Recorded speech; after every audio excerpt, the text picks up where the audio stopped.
sida la sheegay anaguna noqono dad ilaaliya sida ummadda aan mas'uulka ka nahay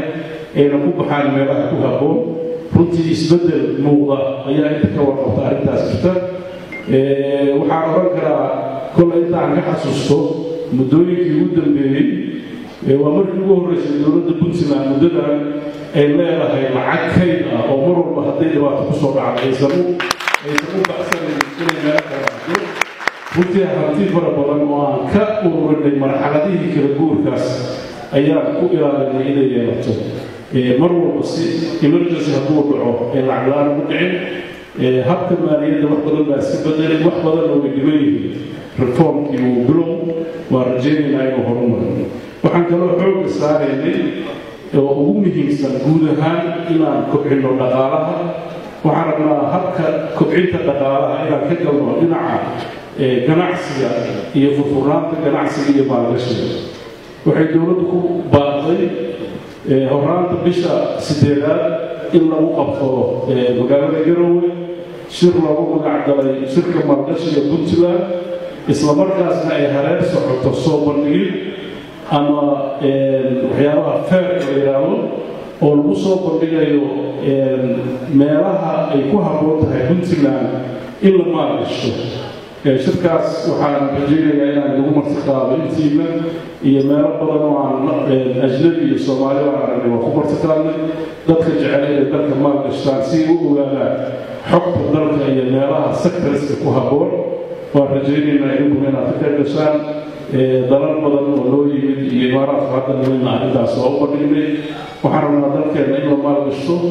waxyaabaha annagana laga rabo ugu horreysa amniga aan xoogga saarno sidoo kale waxaan rajaynaynaa inay Puntland hesho qawaaniin cadcad oo ilaalinaya cidda maalgashanaysa iyo inaan mar walba xaq doorno dadka maalgashanaya xuquuqda ay dalka soo geliyaan anagoo taa ka duulayna kulankii ugu horreeyay waa dibadda ugu soo baxay dalka imaaraadka uu noqday dabcan dalka imaaraadka waa meesha bayska u ahaan jirtay dadka Soomaaliyeed dhinaca ganacsiga khaasatan Puntland waxay leeyihiin taariikh dheer oo soo jireen oo muddo dheer xiriirka ganacsiga iyo wadamada ay hayaan aad u weyn waxaan muddadii hadda aan joognay dowladda imaaraadka aan kala hadalnay sidii loo ilaalin lahaa xiriirkaas qotada dheer ee muddada dheer soo jiray oo isbeddelka mar walba yimaado uu saameyn ku yeelan shucuubta labada dal iyo ganacsigooda iyo isku xirnaantooda waxay si cad nooga ballan qaadeen inay aad u dhowrayaan ayna horumarinayaan waxyaabaha ugu waaweyn aan kala hadalna waxaa ka mid ah in xoolihii Soomaaliya oo halka muddo xayirnaa in dib loo furo runtii wayna nagu oggolaadeen marka waxyaabaha requirements looga baahan yahay la xalliyo waxaan si gaar ah uga wada hadalnay Puntland saad ogtihiin DP World ayaa waxay la gashay heshiis inay horumariso dekedda magaalada Boosaaso runtii kulan aad u fiican baan la yeelanay kulankaasna wuxuu ku soo dhamaaday guuli iska firan sanadkan gudihiisa wixii caqabadoo jiray in meesha laga saaro waxyaabihii dhacay oo hore oo ugu dambeeyey dilkii maamulihii dekedda Boosaaso oo runtii ahayd nabar aad u xanuun badan oo annaga ruuxadeena khatar geliyey in dalka Puntland la maalgasho inaan ka gudubno oo aan u aragno cadow iyaga gaar ku hayna annaga iyaga la saameeyey hadda wixii ka dambeeyna taxadar dheeraad aan ka samayno wax kasta oo dekedda amnigeeda lagu sugaayo mas-uuliyaddeeda aan qaadno waxaan rajaynaynaa insha allah inuu heshiis labada dhinac u cuntama oo baalas ah oo danaha Puntland ilaaliya iyo horumarkeeda inuu sidaas u dhaqan galo haddii durxaan jirtana aan xalino wixii wanaaga oo heshiiska uu qorayana la ficil loo bedelay uusan hadal noqon waxaan rajaynaynaa isbeddel inuu dhaco waxaan sidoo kaleeto la kulanay shirkadda Flyway oo annaga si gaar ah caqabada loogu haysato dhinaca duulimaadka dadkeenu ay ka dhibaato ay ka dareemayaan waxaan insha allah rajaynaynaa iyada duulimaadaas inay markuu bilowdaan waxaan si gaara uga codsanay dowladda imaaraadka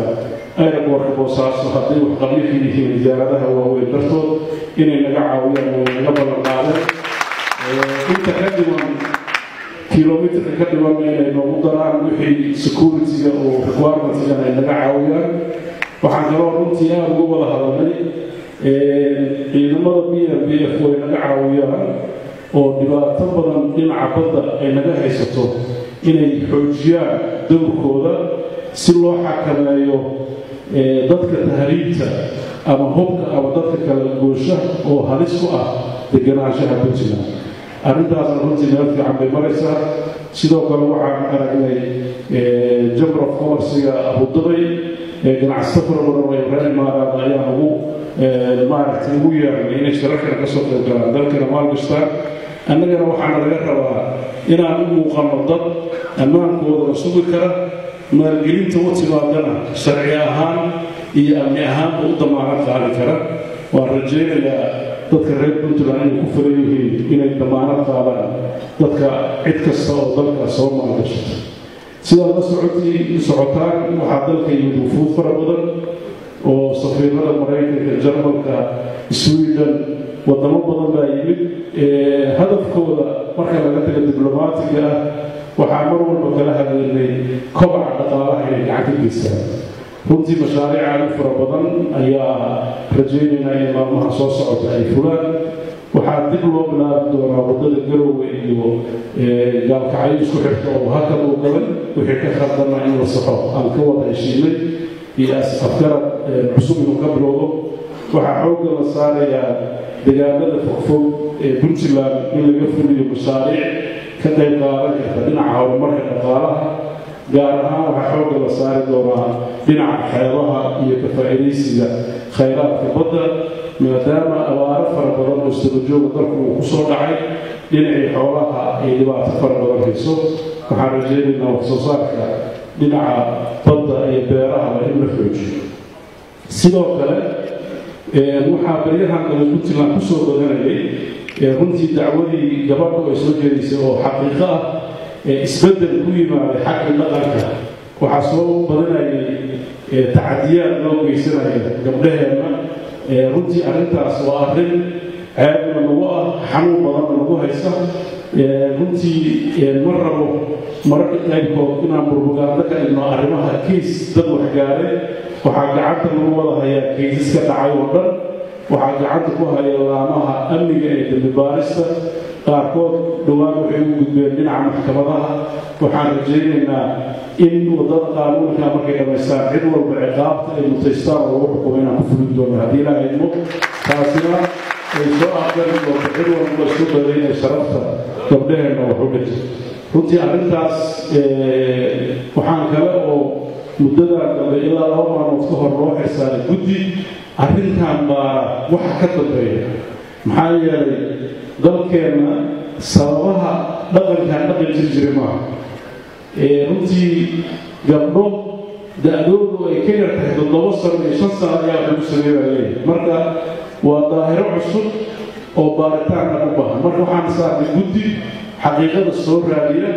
waxaa dhici karta cadaawada dadka dilaya inay dhinac kale u rogeen oo xataa naftigaa moog tahay nafta iyo maalka iyo cirdiga intaba waa la iska weeraraa marka arrintaas waxay u baahan tahay inaan si qoto dheer u baarno cid kastoo ka dambaysana tallaabo adag aan ka qaadno waan rajaynayaa arrimahaasi inay aan cirib tiri doono waqtiga ku habboon laakiin waxaan u baahannahay in si midaysan looga wada shaqeeyo rag iyo haween iyo dumar iyo rag iyo cid walba inay gacan ka geysato dowladduna waxay balan qaadaysaa inay amniga qof walba intii karaankeeda ay sugto wixii suuragal oo aan kari karin xaqiiqada halka dadkii ka hadlay wax badan ayay ka hadleen laakiin mishinkaani halka ugu horeeya waxa weeye soomaalidu waxay tiraahdaa laba la hayaa waa hunguri ummaddu haddaysan nolol haysan dhaqaale haysan shaqo haysan crime-ka iyo dilka iyo dhaca iyo dhibaatadu way sii badanaysa marka dadka sugaaya markii dalku amni noqdo ayaa wax gashanaynaa waxaan u malaynayaa waa arrin khaldan waxaan ka codsanaynaa ganacsatadu إن مالجرينتا خاصة جنسية ريد بنتلان قال مركان وراها مدة جدا بيسي راسمال كي ريد بنتلان دلق وكبح مالك الآلة دلق المبسل مركا وحنا عشق الآن فقر وعي لأن يرى ذلك مركا شغلات بعدي وحين نقول مخاطرات وكفري رجلي وحوص بعدي